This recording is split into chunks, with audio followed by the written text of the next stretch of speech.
How's it going, guys, and welcome back to ABTFM YouTube channel. Today I am going to answer the questions that you asked about FM21. Alright, well, before we start the video, I'm just going to explain what is this about. So this video is a collaboration between my channel and the FM Academy, FMA.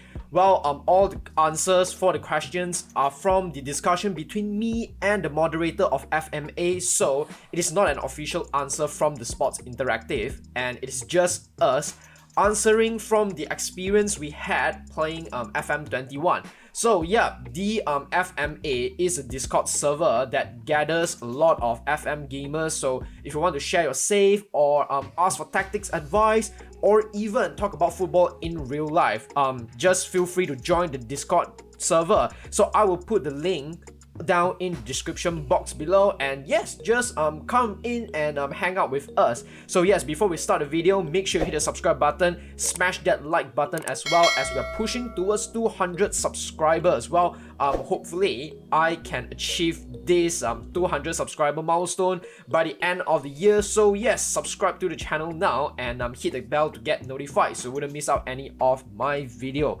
Alright, enough of talking, and today I have around 6 to 7 questions to answer.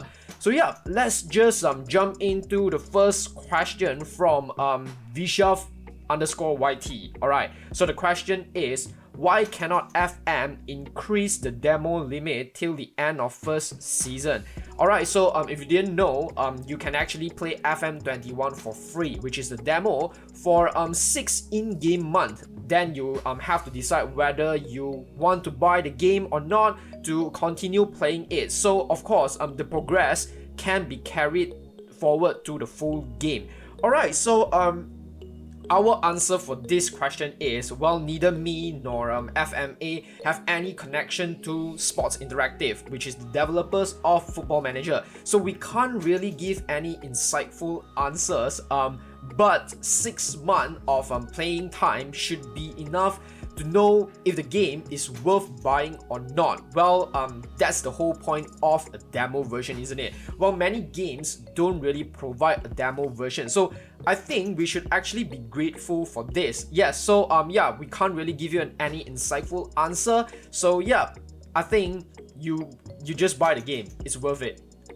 Alright, second question from Dr. John H. Watson. At what time you want to use a roaming playmaker compared to a regista in the defensive midfielder slot?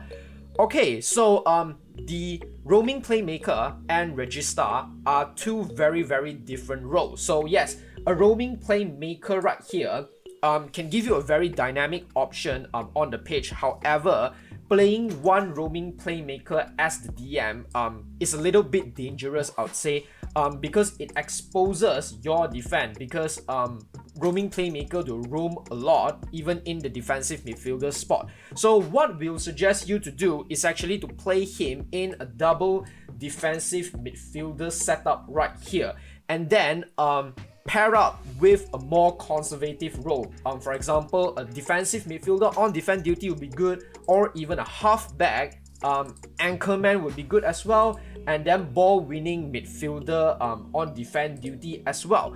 So yes, this is what we'll suggest you if you are going to play a roaming playmaker in the defensive midfielder slot. So on the other hand, we have a regista, which can also be used in the double DM setup, but a regista is actually designed for more like a single DM midfield. So let's just move back to a 4-3-3 right here. So yeah, here you can pair him with let's say maybe a central midfielder on defense duty and a Mazzala on support. So this one is like a more defensive option. So you can also pair him with let's say Cariello on support and a advanced playmaker on attack for a more attacking approach. So yeah, just go out and test out what works best for you. I personally would say regista would be more suitable as a one DM setup, while the roaming playmaker will be more suitable in a double DM setup. Alright, another question. Likewise, when do you want to use a roaming playmaker over an advanced playmaker in the CM position besides the shoot less? Alright, so let's have a look at the advanced playmaker and the roaming playmaker. So a roaming playmaker will take more risk and then roam from position. And then the attacking advanced playmaker will be shoot less often, dribble more, take more risk. If we switch it to the support duty, you will see take more risk and shoot less often. So immediately we can see the similarity is take more risk. Well, they are both playmakers, and then they have three key features, which is they will try more risky passes, as you can see right here, and then they are ball magnets, which means they attract the ball, and then they will move towards the player with the ball and ask for a pass. So let's say if your inside forward is having the ball right here, and then roaming playmaker and advanced playmaker will go near to the player and ask for a pass. So yeah, since the roaming playmaker roam from position, they roams more than the advanced playmaker for sure. So you see sometime roaming playmaker shift across to the opposition side, or when the ball is over there. So that's the main difference, I would say. And then if you want your playmaker to be more expressive, I would suggest you just play him as a roaming playmaker. But if you want your player to be more disciplined, play him as an advanced playmaker. Alright, next question from our lovely Dr. John H. Watson again. Do you prefer an inverted winger or inside forward, and when should you use one over the other? Okay, so inverted winger and inside forward, let's just put them both on support duty. Alright, both me and the moderator, we have no real preference right here, but we do tend to use the inverted winger role more. I would say they are very similar. So in a way, they will try to cut inside from both flanks, and then when they are on the ball, and therefore not cross as much as a winger. But the inverted winger is more likely to cross the ball than the inside forward, and then the inside forward is actually more likely to shoot or play a through ball for the striker. And then the interesting thing is both inside forward on support duty and attack duty is actually have the same mentality, which make them take more risk in general. With all this said, it's relevant if you choose an attacking duty or support duty for inside forward, rather than choosing the role inside forward or inverted winger, if that makes sense. Alright, so an inside forward on attack duty, you see them get further forward and sit more high up on the pitch and go more directly at the goal, while the support duty right here will dribble from the deeper position and then more likely to play a pass in the final third. So yes, the most direct way to say is the inside forward is more of a goal scorer, and then the inverted winger is more like a creative player or a playmaker. Alright, Dr. John H. Watson with another question right here. Sometimes for the sake of a team, a player needs to play a bit out of position. Is there a limit you have when you won't play a player out of position because they're too bad at it? Is there a telltale sign you use? Alright, so the answer for this question is the key is to understand the attributes, the player attributes. So if a player is playing out of position, but he has the attributes for it, then everything should be fine. But if a player is playing in his preferred position, but his attributes aren't right for it, then that's where you get yourself in trouble. So I would suggest you to look at the player's attributes. So for example, let's look at Roberto Firmino right here. So if you're facing something like injury crisis, like for example like Liverpool in real life, look at the attributes of the player, and then you might find yourself someone like Roberto Firmino can actually play as the defensive midfielder. So yes, let's just put Roberto Firmino in the defensive midfielder position. So let's just go with deep line playmaker on support, and then you just look at these attributes right here. So he has got 17 first touch, which is very good, 15 passing, 18 technique, and then 16 off the ball, 18 teamwork, 17 vision, 18 work rate, which is very good for a deep line playmaker. Even though we switch it to defend duty, you can see his tackling and his positioning is actually not that bad as well. Composure 17, decision 15, which is very good for a deep line playmaker. even if we switch it to a defensive midfielder on defense. So this is a very, very defensive role for him. You can see the highlighted attributes. He's actually okay to play as DM right here. So yeah, attributes are the main factor right here. So I guess the telltale sign is the player's attributes. Alright, next question we have from Sherlock Holmes. Alright, how to train player in efficient way. For example, I have a goalkeeper with high potential, age 18, but he's not developing the way he's expected. Alright, the answer for this question, some players just don't reach their expected potential, unfortunately. So this can be because of his personality. So maybe let's say lacking in determination, professionalism, and ambition, while some of these are actually the hidden attributes in FM21. Also maybe because of injuries, or maybe because your scouts and coaches overestimated his actual potential. So yeah, normally at the age of 22, the game will show you a clear amount of potential star.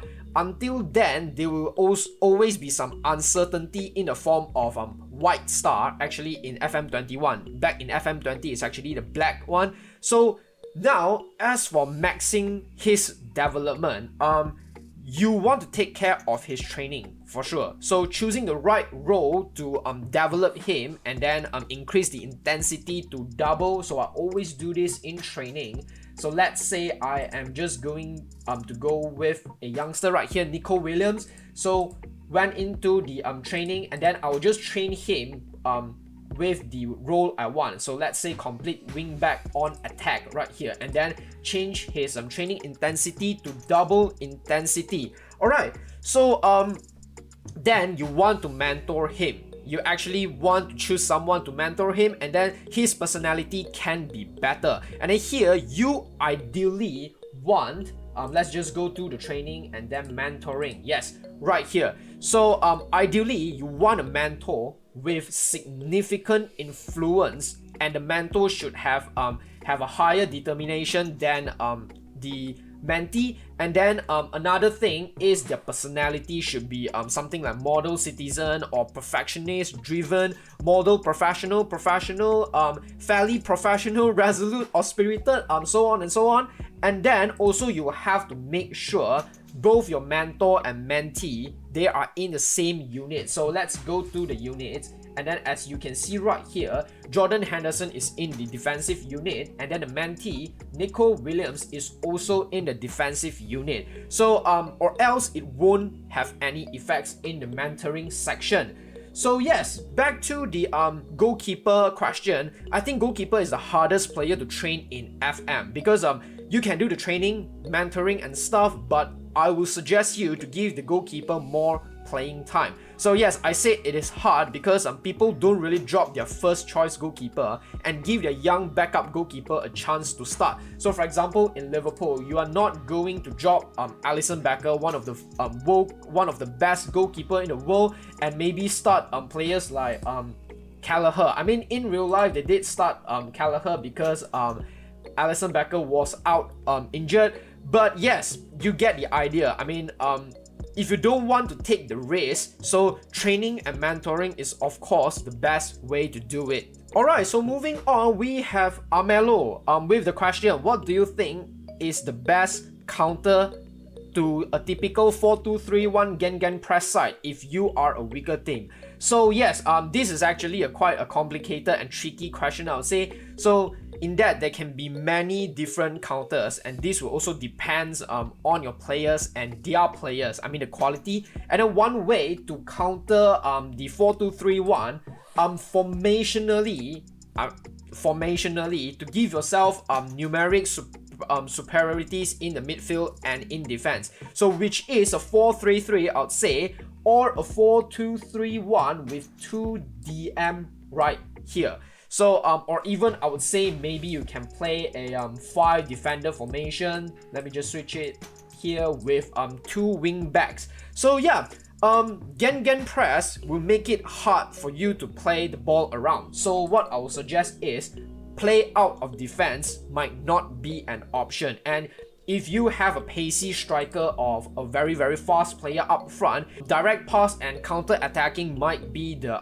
best approach, I would say. So especially if the opposition fullback, they're pushing very high up on the pitch, you find a lot of space out wide right here. So maybe your inside forward, winger, or even your striker can play as an advanced forward to play a more direct passing approach. So yeah, but remember, even with the right plan, they might still beat you off pure luck and the player quality. So see if you can match or better the XG rating, so then you know you did good against them. So if you play the first half and have a disappointing low XG rating, then change up how you are playing maybe. Yeah, I hope this helped. Alright, last but not least, Dr. John H. Watson asks, who do you believe is the most exciting team to manage in FM21 and why? Well, this is a very tough question to answer, so I'm just going to say maybe any lower league team will be fun to manage because you literally have no good players and then no good stuff, and also you have to basically take charge of everything in the club. So if you're down for a challenge, maybe just go ahead and choose a non-league team in the Vanarama National North or South. Yeah, I don't know. I think this question is a little bit too big for me. Alright, so that's all the question that we have in this video, and I think this is a pretty long video, I would say, but we will be doing this Q&A every month. So if you want to ask me some question, join the FMA Discord channel right now so you wouldn't miss out the fun. I'll put all the links down in the description box below. So I think I'm just going to end the video right here. So if you enjoy watching content, make sure you hit the subscribe button, leave a like, leave a comment, and share it to your friends. Also, don't forget to follow me on Twitter. It's ABT_FM to join the discussion of football. So yes, join the FMA Discord as well, and then I will see you guys in the next video. Bye bye.